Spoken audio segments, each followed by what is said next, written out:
मुझे जैनियों के सरधर्म सम्मेलन में जाना पड़ा, गया हूँ, बुलाया गया, और उनको बड़े दावे थे कि हमारे किताब में, हमारे मज़हब में तो हमारे महावीर जी के अलावा किसी का नाम ही नहीं है। हमको बड़ा ताज्जुब होता था। 1 साल पूरा मुताला करने के बाद, 1 साल पूरा जैन शास्त्र पढ़ने के बाद मैं इस नतीजे पे पहुंचा कि जैन शास्त्र के अंदर भी मुहम्मदुर रसूलुल्लाह का नाम मौजूद है। जैन शास्त्र में मुहम्मदुर रसूलुल्लाह का नाम अरहन आया है, अरहन। तो पूजा नहीं कर सकता है तो मत कर, तू किसी गरीब की सेवा नहीं कर सकता तो मत कर, तू किसी गरीब स्त्री, किसी बेवा औरत की सहायता नहीं कर सकता है तो मत कर, तू किसी यतीम की परवरिश नहीं कर सकता है तो मत कर, तुझे चिंता करने की जरूरत नहीं है, तेरे लिए अरहन काफी है। ये लिखा है जैन शास्त्र में, तेरे लिए अरहन काफी है।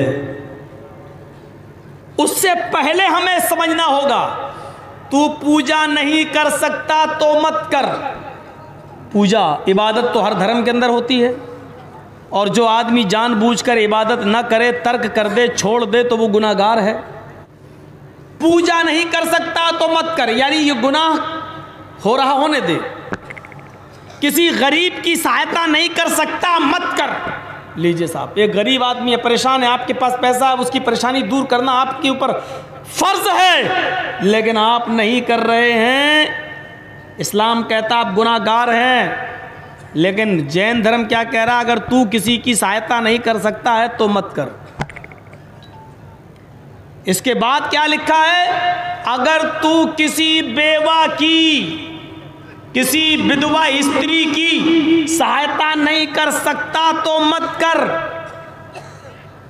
बेवा औरत बेचारी जिसका पति मर जाए, उससे पूछिए कि वो अपने बच्चों को कैसे संभालती है, आप उसकी सहायता करें। लेकिन अगर तू नहीं करता तो मत कर। तू किसी यतीम की परवरिश नहीं कर सकता तो मत कर।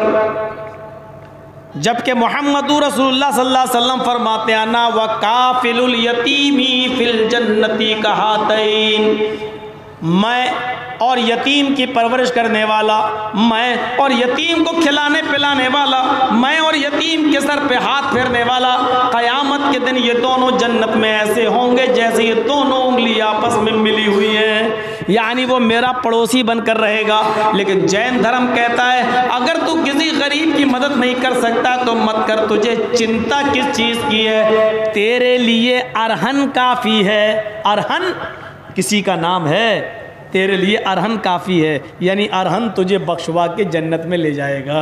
अरहन। अब अरहन की मीनिंग क्या होती है?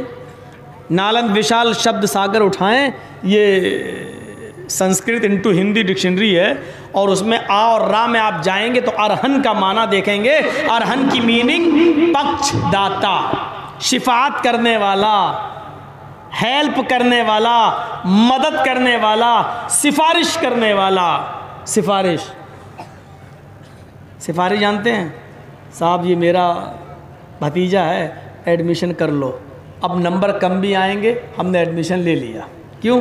फलां की सिफारिश है। अरहन का माना होता पक्षदाता, सिफारिश करने वाला।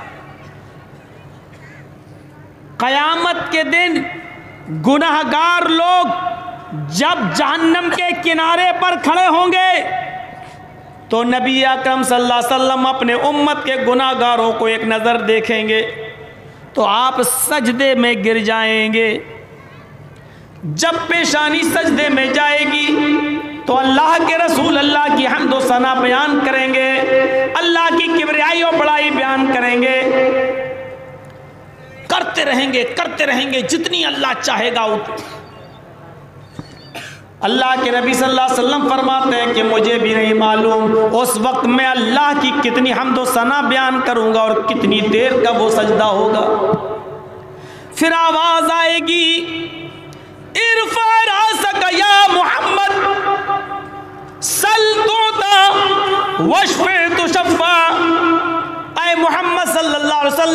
करिए, आप अपने सर को सजदे से उठाइए, सल मांगिए आपको क्या मांगना है, वशफी अगर आपको किसी की सिफारिश करना है तो आप सिफारिश कीजिए, तो शफ़ा आपकी सिफारिश कबूल की जाएगी, आपकी शिफात कबूल की जाएगी। उस वक्त अल्लाह के नबी इशारा करेंगे कि अल्लाह ये मेरे उम्मती, ये गुनाहगार, ये जहन्नम के किनारे पर खड़े हैं, अय अल्लाह मेरी उम्मत जहन्नम में जाए मुझे गवारा नहीं हो सकता, अल्लाह इनको बख्श दे। तो अल्लाह ताला नबी की सिफारिश को कबूल करेगा और जितने लोगों को चाहेगा उतने लोगों को जन्नत के अंदर दाखिल कर देगा। तो नबी अकरम के बारे में कहा गया सिफारिश करने वाला, पक्षदाता, शफीउल मुज़नबीन, गुनाहगारों की सिफारिश करने वाला।